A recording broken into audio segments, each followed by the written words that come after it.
Look at this room. Holy shit. Raina, can you text me your state ID? Oh, yeah, sure. Thank you. Yeah, no problem. Okay, I'll call you when this is done. All Ryan right. wants to meet with us, Siobhan. Both of us. Yeah.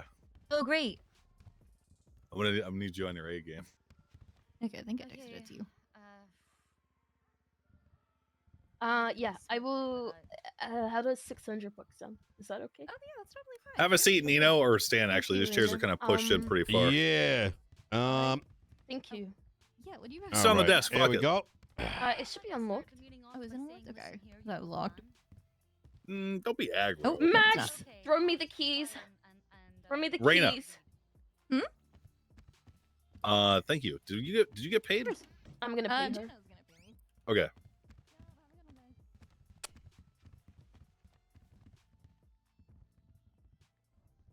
Get aggro if he gets aggro. How about that? Don't mind me. I'm just a fly on the wall here, Nino. All right? You're not in any danger. All right. Frick. What? I'm literally reassuring him, dude. I'm head of security. All right. Fly on the wall. I'm just a fly on the wall, dude. He's just listening. Not fast. I know Taekwondo, but it's my rest day today, so whatever happens here, I'm not moving. What kind of belt you got in Taekwondo? The big one. The big one. Taekwondo is Yeah. basically just yoga. Okay. I do Krav Maga. All right. Welcome, Nino. Good morning or good evening. Good evening. So you're interested in starting a business here in Los Santos again? Absolutely. What's your experience so far? With In terms- business in Los Yeah. Santos? Yeah. How transparent do you want me to be? Very. I mean, you know me. You know what I'm saying? Like, All you right. don't have to tiptoe around the bush with me. Mechanic shops are an absolute fucking disaster. True. All right. I'm going to try to collect my thoughts a little bit so I kind of hit the big points. Okay. So I started as a tow driver once the borders opened up. Okay. And getting in the mechanic business was kind of a side effect of, not sure how much you remember this, but very early on, the vehicles were kind of busting down like a lot quicker than probably the manufacturers intended. Yeah, I'm aware. So very quickly, my tow truck pretty much became inoperable. So at that stage, well, it became a question of, well, do I just throw my tow truck away and start, becoming a bum on the street? Or do I find a solution? Solution Okay. at the time was maybe learn a little bit mechanic work and see if there was a way to get my tow truck back up to speed. That's kind of Alright. how I dived into the whole mechanic game. As time went on, I got pretty dissatisfied with the state of Mosley's at the time. And this is no dig at some of let's just say some of the mechanics down there, like Mary, etc. But I mean the general let's say part-time workers. It was a shit show down there. People coming in, Yeah. cosmetics every couple seconds. A little too fast-paced for my liking. So I started doing a little bit of mechanic work on the side. As an independent tow and mechanic guy, doing roadside service. I'd find like the closest repair shop to wherever someone was broken down. I'd get them, topped off. About a week and a half into it, I came to realize that some of these guys were getting absolutely scammed. Whether it be like lumber union, whether it be other tow drivers, they'd be telling me like, "Hey, I just went down and got a repair for like $3,000." I'd look under their hood, and their vehicle would look absolutely untouched, like as if it was not repaired at all. Right. Fast forward a bit, my client base started to increase, primarily because I was giving very reasonable repair prices, and making sure that they were getting the proper repairs and not getting over repaired just so I could make extra money on top. Right. client base increased to the point where I couldn't handle it myself. So I slowly started to kind of like expand my circle. Eventually starting to operate under Los Santos Customs, where today we got roughly 30 people working under the same roof. That's the place at Popular, right? That's right. No, Los Santos Customs off of Casa Way. I don't think I've ever been to that shop. I know that I know that Vinny's shop has a what's it called? A Los Santos Customs thing on the front. I wasn't sure if it was the same place. Yeah, it's kind of Los Santos Customs is kind of like a umbrella of many different shops. I think they got one on Talking about Casa. by Rockford Plaza. Yes, I'm that's the assuming. one. Yeah, just west of Rockford Plaza, sir. Yep. So yeah. Yeah. So the shop kind of like distinguishes itself in that we've got tow drivers, roughly about I'd say 12 of them, about also another 12 mechanics operating pretty much 24/7.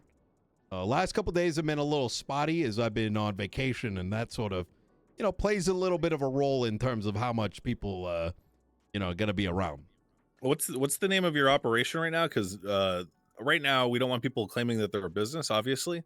Mm-hmm. But I'm not gonna sit here and say that you shouldn't be trying to expand as though you were a business. So, do you have a name for what you're doing? We've been calling it Los Santos Customs on Casa. Okay. Ellis Customs on Casa. So yeah, so we've built up like supply chain, all the things we need in order to operate. Yeah. How are you getting the parts? That's what I want to know. Oh, we do everything in house. So we source the materials from a series of vendors, the union, some independent individuals. We manufacture them in house. Through the revenue stream, we've been able to get like a series of tables, property, and then we source them to mechanics, who in turn end up repairing the vehicles. Who's operating? Who's operating these tables? Who's actually making the stuff for you guys? Myself. Oh, that's right. I would be interested in seeing how you actually go about it, because I know that at Mosley's they have a guy who does it for them. I'm kind of curious how work intensive this is, I suppose. It is the work. So I'm glad you asked that question. It is the worst job in the city. I've heard that from Mosley's employees. You pretty much sit in a basement, watching, the little gnomes on the table kind of tick away. To give you an idea, one across, which is anywhere from 10 to 20% of a repair, requires about 12 minutes of cook time on a table. Okay. Do you just have someone doing it constantly, or is it just you?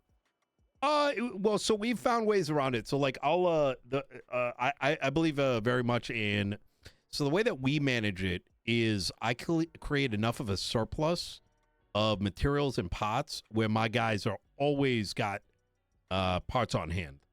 And the way to do that is, I mean, to be frank, one day I spent about like 12 hours inside my house across 4 tables and created about like 1,500 pots.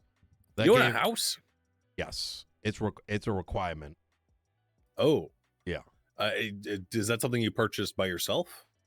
No, we got investors. And then our own people invest into the business as well. Do you own the house? Is it in your name? It is. Good deal.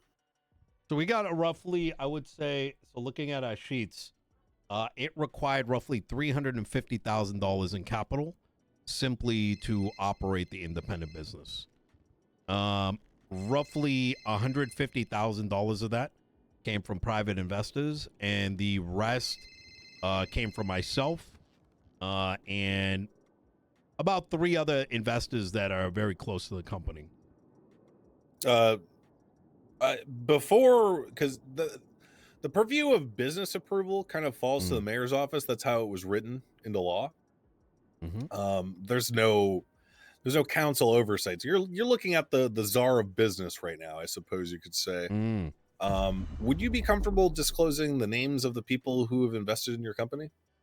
I can name the primary ones. Who? Brandon Valentino, Courtney August, Donnie, and Marlo Stanfield. Okay. I know Marlo. I think I met Brandon Valentino. He's got. Is that the guy who fixed our car, Siobhan? Ooh, which one? Remember the guy at the near the hardware store on the highway? Oh, yeah. Would you say his name was? I can remember. Brandon Valentino. Brandon was right. Yeah, I've met Brandon.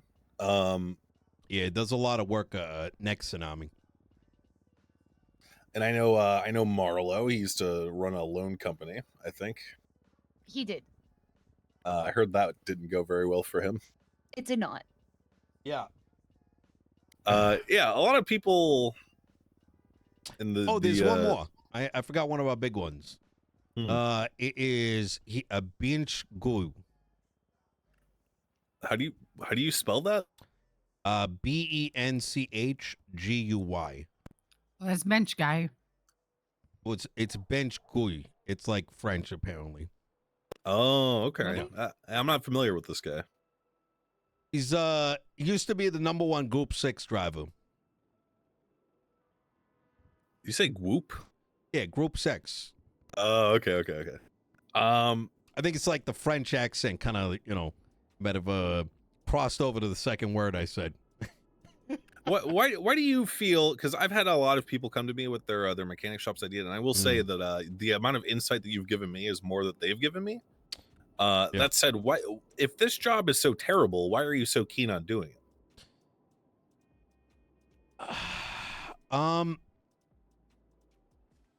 For the very reason I got into this work was making sure that people are getting the repairs they deserve.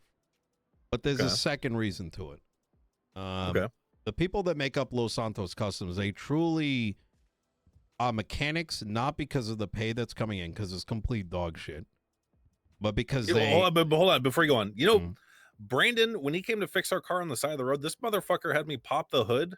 He put jumper cables on my car, and he had me go to his car to rev the engine up. You know what I'm saying? This guy's a real motherfucking mechanic. So I agree with you there. Absolutely. And those are the kind of people that we want to bring onto the company. Whether it's our truck drivers, whether it's our tow drivers, whether it's our mechanics, it's about the experience that the customer gets. You had mentioned previously that, like, our shop name may not have crossed your path, right? And that's because we have very intentionally built an advertising model where we build the customers through running into them, so that we're creating an experience where the customer and the mechanic or mechanics or the tow drivers are getting to know each other.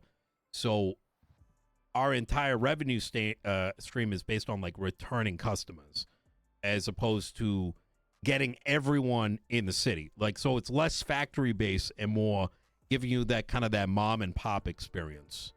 Right. So you're good. You're kind of wanting to come to our little community, as opposed to, you're just coming through to get a quick repair for whatever it is.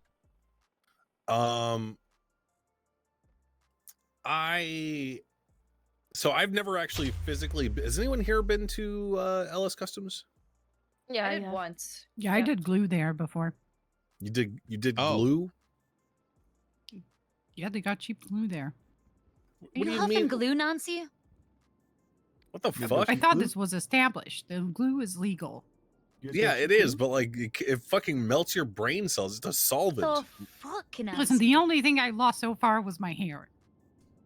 Yeah, you look like a fucking cancer victim. Yeah. Oh, I thought she looks like a Karen. No, look at the bones in her face. She looks like the crypt Oh, I keeps her. apologize, sir. When I did sniff glue, at I'm Los Santos surprised I Customs, barely assure touched you the it was surface of close. this. It just came in through the window. Oh, I see. Okay. Like the crypt keeper with a wig on. That's And what it feels like. I crawled out of it and I closed it. Okay. Okay. Well, that was very. Glue your hair back. Yeah. I'll sniff it. What the fuck were we talking about? I got a little sidetracked just now. I think you asked me Did like anyone ever why. visit? Oh yeah, that's Hey, right. You were telling. So, look, I know you. You used to run an international shipping business. I'm pretty sure. Yep. Sahara International. Sahara International. Why are you stooping to the and look, I no offense to any mechanic, honestly, I very much value an honest mechanic because I feel like I'm getting ripped off every time I go get my shit looked at. But why towing for Nino Chavez? Towing's always been my believe it or not, but towing has been my go-to. I think like 8 years back, I once the economy had collapsed way back when after Sahara went under, I used to tow and hunt. Very relaxing job. Okay. Yeah. And I think getting into mechanic work is sort of became like I kind of fell into it, so to speak. And then everything that came after it became a side effect of circumstance. So you're a natural leader of people. I know that. I know that because you convinced me to buy into your company when I was at my most financially unstable. Was this Sahara? Yeah, Sahara. Oh shit! I hired you to ship my vinyls overseas. Oh yes, I remember that. Is that your phone? I will not stop ringing. I'm so sorry. What are some difficulties you foresee yourself having in running a mechanic shop in Los Santos? The biggest problem that I think every mechanic shop is seeing and has been severe undercutting. And I think this same thing is actually going to be and has been affecting other markets as well. Who's doing the undercutting? Just tell me. This is a Popular and Atomic. Atomic. I've never even heard of Atomic. So there's roughly I would like to say that we were the first independent shop. We weren't out there very publicly because we didn't want to advertise more than our intake, right? Have 15 customers outside, you can only service 5 of them. The rest are using Rusty's pots. That's a problem. To give you an idea with the economics, it's $145 for Rusty to give you a pot. In order to manufacture it in-house, it requires $56 in materials at the $4 going rate. Right. It costs, if you're going at an $800 an hour rate, which is what a lot of the state jobs give, you're looking at a produced part costing about $85, right? Wholesale. So if you make it inside, like, you get your own tables and whatever. You can reduce those costs if you needed to, but, that's another story. So now all of a sudden your margins are very low. Someone comes in, they want to get a repair. One across is, let's say, anywhere from $750 to $1,000. That would fix your vehicle by 10%. What happened is that Atomic, which operates mostly at the tail end of the last tsunami, run by the Vagos, Santiago Madrid. I know Santiago. They set a one across repair to $750, which is about $75 a pot. The way that they were able to do that is that they're sourcing their own materials, and it's a very small shop, so they can, give that service. They're making about 20-30% on top, whatever, and they're happy with it. And because most of their resources are coming from, let's say, other things that they may be involved in, right? They probably got a Vago's house. They probably got a bench in there for other things, yada, yada, yada. So a lot of that stuff comes for free. Problem is, Popular comes along, and their dumbass goes and does the same price. Now, I say dumbass for the following reason, is that at that price, you are literally making zero money, which means you're not able to accumulate any money coming into the business, which means when other expenses come down the line, like a blueprint or a new engine or this, that, and the center, you can't really appropriate any funds to that. And then also the mechanics, ain't making like a decent living, especially given how much of like a process is involved with the whole thing, right? I mean, it's easier just running a Group 6 truck versus the whole mechanic thing. So, secondly, the way that they've been kind of like sourcing these funds is through like secondary and tertiary means, which means running like, I don't know, Group 6 running. So tow. why do Yeah. you think they're doing that? Why do you think they're so flagrantly trying to tank the business? Are you guys having like some sort of street beef or some shit? No, not in particular. I think it's a case of misunderstanding of economics and the need to source a revenue stream that is strictly with the business, Right. right? Let me propose a hypothetical to you. Let's say that there was an entity that was state sponsored that helped regulate the pricing of certain services in Los Santos. That is precisely what I would petition for. Okay. What if I said that I wanted you on that team? I would gladly assist. Okay. So we got something in the works. It's called the Chamber of Commerce. And a mechanic, obviously a mechanic shop is a very important asset to Los Santos, given that traffic is pretty crazy around here. People get into car accidents, so on and so forth. The Chamber of Commerce will serve a purpose of price regulation, not just for mechanics, but for other, precisely for this situation, to the point where it becomes so miserable that eventually, I've talked to a lot of Mosley people. I've talked to popular people.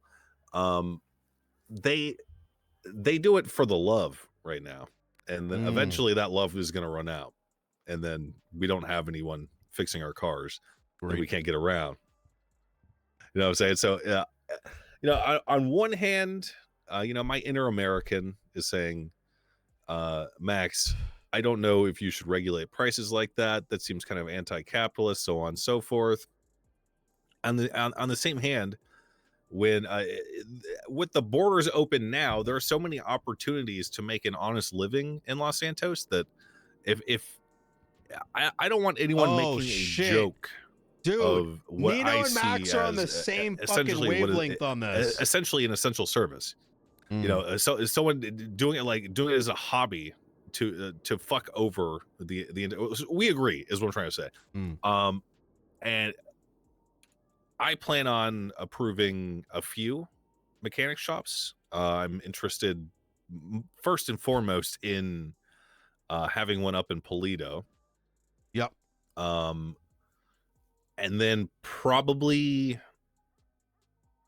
licensing. I actually don't know what I'm gonna do with the ones in Los Santos. I mean, Popular might not even stand. I mean, look, if they're doing this shit, then it's pretty fucked up. I'm gonna have a call with Vinny later, I suspect. So I foresee 3 on this island. Yeah. Oh shit. 1 up north, 2 in the city. I think that's more than enough. Yeah. What do you say to that? I think that's a pretty good number, though I think 3 in the city would not be a bad idea. And my reasoning for that would be as follows. So I'm gonna separate myself from LSC for a second. Sure. And put myself in the shoes of like what would be good for the city. Toledo makes inherent sense because there's the lumber union. Right. Sandy is kind of, it's a desert right now. So could there be value there? Sure, but who the fuck's gonna go to Sandy just for shits and giggles? That's right. In the city, there being 3, I think the let's say there was some like regulatory prices, in other words, like a floor that could not be gone under, so that mechanics who did want to do it passionately weren't getting screwed as a side effect of whatever it is, right? Sure. I think that there's still the competition between those 3 would allow for, I don't want to say like survival of the fittest in terms of which shop is drawing the most revenue, but survival in the fittest in terms of innovation and trying things, right? And I think that would be generally healthy, because even if one were to come up with like an idea that's working, I think that will naturally make the other shops want to follow suit. Have you talked to Mary Mushkin at all? I've spoken to a lot. We're very in line with a lot of our thoughts. Yeah, I talked to her today at Mosley's, and you're saying a lot of the same shit that she was saying today. So Mosley's actually adopted our pricing model. I've been in the beef between Popular and Mosley's, which has been very interesting. I'm not sure how familiar you are with the details of how bad it's gotten. I've sort of taken a step back because, first off, I don't need that drama in my life. It's a war down there right now. Yeah, it's they're fucking mechanic shops. I don't know what the fuck is going on. But my big thing was I set up a pricing model and I convinced Mary to adopt it, and they're using ours right now.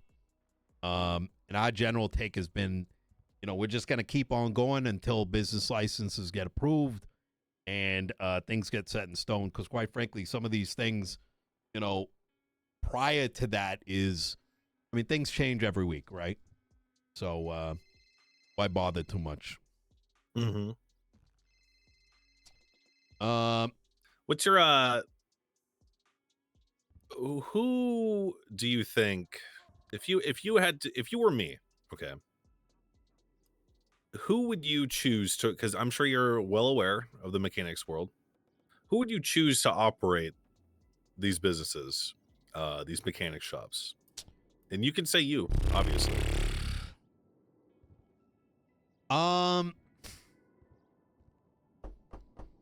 Because there's a lot of competition. It's probably competition you're not even aware of. Yeah. Oh, yeah. Yeah.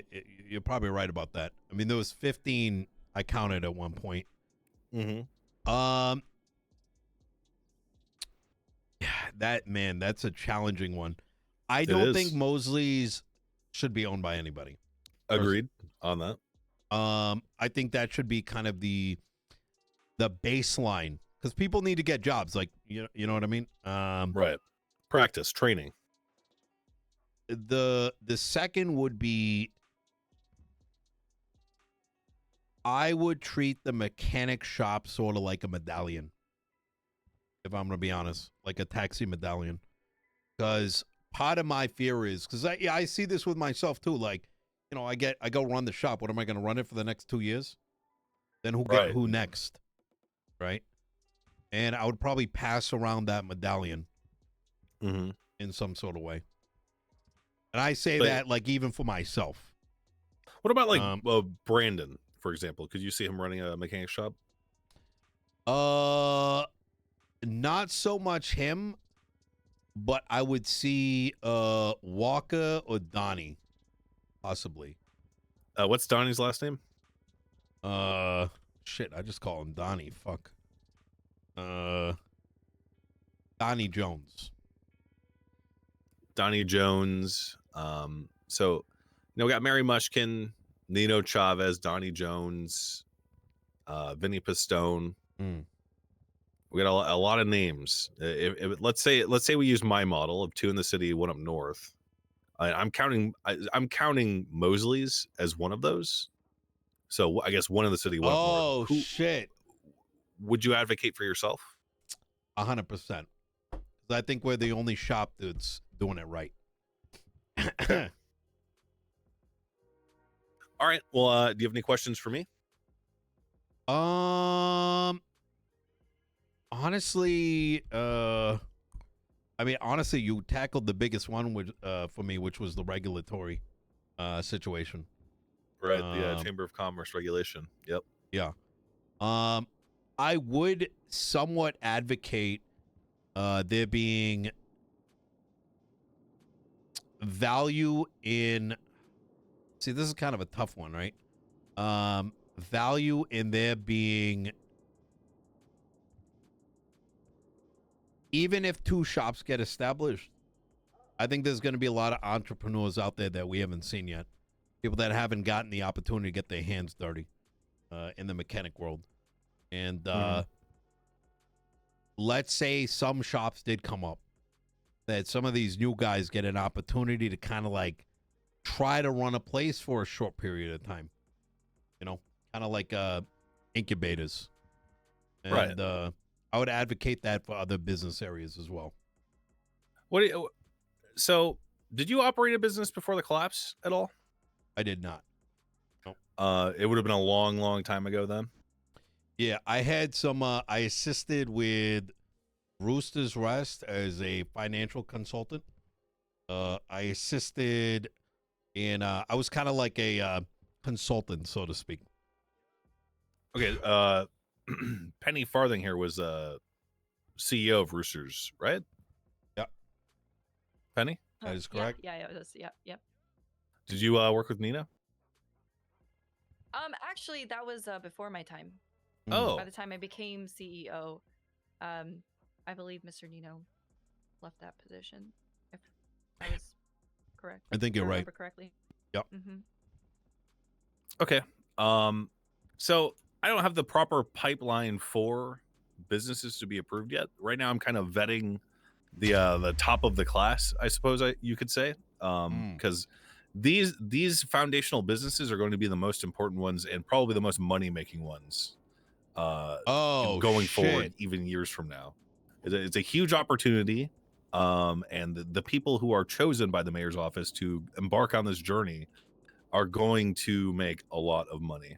So I need to be careful that the people that we choose have the best interest of Los Santos in their eyes. And after meeting you today, I see that you're still a man of character, Nino. It's all I got. So I see it. Do you know Eve Summers? Yes. She's one of the individuals we buy materials from. Why did you leave her name out? As a material supplier? Yeah. But I'm confused. Someone who's integral to your business. I mean, that's an important part of it, right? She herself, Lang Buddha, Arthur Dragon are material suppliers. Okay. So she didn't invest in your business at all? She has not. Just her time and effort? She has had zero impact on our business outside Okay. of providing materials, as many other vendors. What's your connection to Lang? He's also one of our material suppliers through the union. Is Eve operating with the union? The sanitation union? That I'm a little bit unsure of. I think there's like an understanding between them two. Are they charging the same price? This is important for the Chamber of Commerce. Yes. So, everyone we purchase from are at the $4 rate. Circuit boards, however, fluctuate. I heard plastic does too, or maybe I missed. Or steel. Steel did probably about like 3 weeks back. But that was when materials were, I want to say, between $2.50 to $3. Okay. Well, shit. I thank you for coming. Yeah. I know that we had a meeting scheduled for 6. I know Juno showed up late. You showed up late. It's whatever. Yep. I'm glad we finally got to talk about this. I know that it kind of goes all the way back to the Bahama Mamas thing, and I ended up getting called away. But now I'm mayor, so this conversation would have held a lot more weight now than it would have, 2 weeks ago or some shit. So yeah, 100%. We will be in contact, and I thank you for coming. Absolutely. One last thing I want to just sort of highlight here is that our shop has sort of operated as a roadside service and mechanic shop, with the idea being I've used the roadside service. Oh, you have? Okay, perfect. Mm-hmm. All right. It was amazing. Beautiful. Well, thank you for your time. I appreciate it. If you have any questions, phone call away. Yeah. right. Go through Juno if you have any. If you need to set up a meeting with me, because my phone's ringing off the hook constantly. Absolutely. If you want a breakdown of our financials as well as our investors, we can gladly provide that. I don't have it on hand. I mean, I do, but it's kind of like napkin math. Yeah, it's all good. right. No rush. Fantastic. Hopefully, by the end of the next council meeting, I will have clearly defined what it takes to become a business. I've heard some murmurs that we're going to experiment with smaller scale stuff first. So owning entire buildings for the purpose of operating a mechanic shop might come a little bit later, just so you know. All right. All right. Fantastic. Thank you very much. I appreciate y'all's time. Yeah, no problem. Thanks for coming, dog.